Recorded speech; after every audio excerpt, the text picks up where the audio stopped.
ज्ञानवापी वाला मामला में एक और नया मोड़ आ गया है, जिस पर सुमित रत्न भंते जी ने बौद्ध मठ होने का दावा कर दिया है। ज्ञानवापी वाला मैटर पर तीसरा मोड़ आने पर मस्जिद और मंदिर पक्ष के कुछ लोग बहुत तेजी से तिरमिरा गए हैं, क्योंकि राजनीति वाला जो मामला था वो फेल होता हुआ नजर आ रहा है। इधर उत्तर प्रदेश के मुख्यमंत्री जी ने भी एक नया वाला बयान दे दिया है। उनका कहना है कि जब आप मस्जिद की बात करेंगे तो विवाद तो पैदा होगा ही। तीनों विषयों पर मैं चर्चा करूंगा। चर्चा करने से पहले इस वीडियो में नए हैं तो चैनल को सब्सक्राइब कर लीजिए, लाइक भी कर दीजिएगा और ज़्यादा से ज़्यादा शेयर भी कीजिएगा और बगल में जो घंटवा है उसको आप जरूर दबाइएगा। कम शब्दों में मैं विस्तृत चर्चा करना चाहूँगा, जरा ध्यान से सुनिएगा और वीडियो को स्किप मत कीजिएगा। ज्ञानवापी का जो मामला था मंदिर और मस्जिद को लेकर था।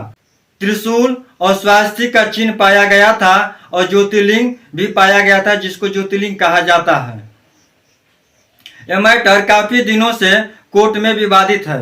कोर्ट इस पर सुनवाई कर रहा है। इस मैटर को बार बार सोशल मीडिया में या राष्ट्रीय मीडिया में बहुत ही तेजी से समय समय पर उठाया जाता है और हिंदू मुस्लिम के जो नफरती है वो ज़्यादा से ज़्यादा नफरत वाली बातें बोया जाता है। कोई यह भी विषय पर नहीं सोचता कि हिंदू और मुस्लिम में शांति व्यवस्था किस तरह से स्थापित किया जाए। आगे के विषयों पर मैं चर्चा करने से पहले एक बात जरूर मैं बता देना चाहता हूं। मैंने एक पत्रिका में पढ़ा था, प्रवर्तक भारत पत्रिका में स्पष्ट शब्दों में यह लिखा गया है, जिसे आप देख सकते हैं और पढ़ भी सकते हैं, कि काशी का नाम काशी क्यों पड़ गया।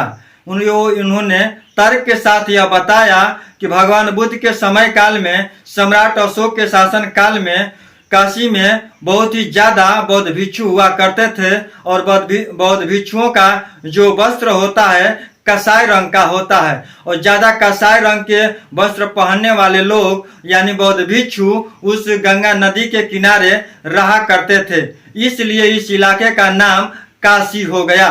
कसाई वस्त्र पहनने के वजह से इस इलाके का नाम काशी हो गया। आप यह भी जानते हैं कि बनारस में ही सारनाथ पड़ता है, जहां पर भगवान बुद्ध की मंदिर और स्तूप और दो स्तूप वहां पर मिल चुके हैं और बड़ी संख्या में वहां पर जब खोदाई किया गया तो भगवान बुद्ध के मूर्तियां और उस समय के अवशेष प्राप्त किए गए हैं, जिसको पुरातत्व विभाग ने सर्टिफाई करके यह बता दिया है कि यह बौद्धकालीन और सम्राट अशोक के शासन काल का यह अवशेष है। म्यूजियम बना करके वहां पर सुरक्षित रखा गया है। आपको जब भी फुर्सत मिले, जब भी समय मिले, जब बनारस जाएं, सारनाथ जाएं तो म्यूजियम में जरूर जाएं और वहां जा करके सच्चाई को आप जरूर देखें। शुरू में बताया था ज्ञानवापी जो स्थान है वहां पर मंदिर और मस्जिद के दावे किए जाते हैं। दो पक्षों में कोर्ट में मामला काफी दिनों से था। एक पक्ष का कहना था कि वहां पर त्रिशूल है और वहां पर स्वास्तिक है, इसलिए हिंदू धर्म का चिन्ह है, इसलिए यहाँ पर मंदिर हो सकता है या मंदिर ही है। लेकिन वहां पर कुछ लोगों का यह कहना है, दूसरे पक्ष के लोगों का यह कहना है कि यहाँ पर मस्जिद है, क्योंकि गुंबद बना हुआ निशान है तो गुंबद मुस्लिमों का होता है चिन्ह, इसलिए यहाँ पर मस्जिद है। लेकिन यह दोनों तथ्यों को गलती बता दिया गया और एक तीसरा पक्ष ने इस पर दावा ठोक दिया और वो भी तर्क और अपना प्रमाण दे करके बताया है और उन्होंने सुप्रीम कोर्ट में अप्लाई किया है। वो सख्त हैं बौद्ध धर्म गुरु सुमित रत्न भंते जी का यह दावा है और उनका यह कहना है कि जो ज्ञानवापी में त्रिशूल मिला है, स्वास्तिक चिन्ह मिला है, अच्छी बात है, और जो ज्योतिर्लिंग की बात कही जाती है वह भी, यह तीनों चीजें बौद्ध धर्म के महायान परंपरा का है। जो बौद्ध धर्म भगवान बुद्ध के शरीर छोड़ने के बाद बौद्ध धर्म के अनुयायी दो भागों में बट गए थे, हीनयान और महायान।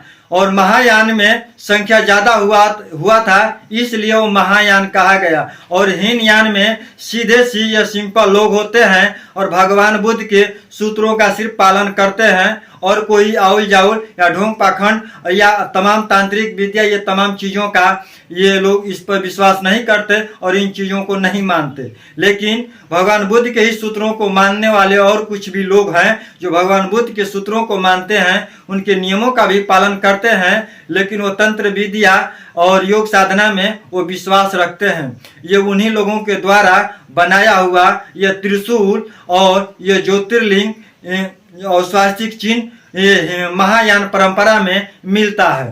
त्रिशूल का मतलब होता है 3 रत्न, बुद्धं शरणं गच्छामि, धम्मं शरणं गच्छामि और संघं शरणं गच्छामि। ये 3 प्रतीक हैं जो त्रिशूल के रूप में है। स्वास्तिक का मतलब उसमें 4 आर्य सत्य है। भगवान बुद्ध ने 4 आर्य सत्यों को बताया था, तो स्वास्तिक का चिन्ह बना करके 4 आर्य सत्यों को महायान परंपरा के लोग मानते हैं। और जो ज्योतिर्लिंग कहा जाता है वह भगवान बुद्ध और उन के जमाने से यह स्तूप बनाने का कार्यक्रम चल रहा था, तो वह स्तूप है, कोई ज्योतिर्लिंग नहीं है। यह सुमित रत्न भंते जी का तर्क है। बौद्ध धर्म पर लिखी हुई किताबें हैं जो भगवान बुद्ध के संदेश हैं, उन संदेशों में बताया जाता है। इधर उत्तर प्रदेश के मुख्यमंत्री जी ने एक इंटरव्यू में उन्होंने कहा कि ज्ञानवापी को यदि मस्जिद कहते हैं तो विवाद होना स्वाभाविक है। उसमें जो त्रिशूल मिला है, जो स्वास्तिक चिन्ह है, वो हमने नहीं बनाया है, इसलिए यह हिंदू परंपरा का चीज है, इसलिए यह मंदिर है। और उन्होंने यह भी कहा कि यहाँ की जो दीवारें हैं वो चिक चिक करके बता रही है। देखिए, अगर हम उसको मस्जिद कहेंगे तो फिर विवाद होगा, हमें ज्ञानवापी बोल देना चाहिए। सुमित रत्न भंते जी जैसे ही सुप्रीम कोर्ट में तीसरा विकल्प लेकर उन्होंने पहुंचा और यह दावा किया कि यह बौद्ध मठ को रौंद करके ही मंदिर और या मस्जिद बनाया गया है, तैसे ही बाकी लोगों के जीव तिरमिरा गए और उन्होंने यहाँ तक तर्क देने लगा। मंदिर और मस्जिद के प्रमाण देने के बजाय उन्होंने यह कहने लगा कि साहब ये हिंदू धर्म के लोग हैं, इन्हें मत बांटिए। उन्होंने यह कहने लगे कि यह बौद्ध धर्म के जो लोग हैं, जो बौद्ध धर्म है, यह हिंदू धर्म का ही एक हिस्सा है। इसे अलग करने की आप बात न कहें, आप एक मुट्ठी में बंध जाइए और हमारे साथ होकर के लड़ाई को लड़िए। इनका जो मंशा है वो पानी फिरता हुआ नजर आ रहा है, क्योंकि इन्होंने सदियों से हिंदू और मुस्लिम का बीज बो करके एक दूसरे के नफरत फैला करके इन्होंने राजनीति करने का प्रयास किया है और ऐसे ही राजनीति करने का आगे भी योजना बना रहे हैं। सुमित रत्न भंते जी ने इतना ही नहीं, उन्होंने यह भी बताया कि केदारनाथ और बद्रीनाथ जितने भी अति प्राचीन मंदिरें हैं भारत में, वो सभी बौद्ध धर्म के बुद्ध विहारों और बौद्ध मठों को रौंद करके ही बनाया गया है। स्वामी प्रसाद मौर्य ने भी इस विषय पर तर्क दिया है और उन्होंने कई इतिहासकारों के किताबों का भी उन्होंने सबूत दिखाया और बताया है। और वो भी उनका भी यह कहना है कि भारत में जितने भी हिंदू मंदिर हैं, जो पुराने मंदिर हैं, जो अति प्राचीन मंदिर हैं, वो सभी के सभी बौद्ध धर्म के बुद्ध विहारों को, बौद्ध मठ को रौंद करके ही बनाया गया है। इनकी बातों को सुन करके गोदी मीडिया में खलबलाहट मच गई है। फिलहाल इस वीडियो में इतना ही। वीडियो अच्छी लगी हो या हमारा काम पसंद आया हो तो वीडियो को लाइक कीजिए, शेयर कीजिए और ज़्यादा से ज़्यादा लोगों तक फैलाने का काम कीजिए। नमस्कार, जय भारत।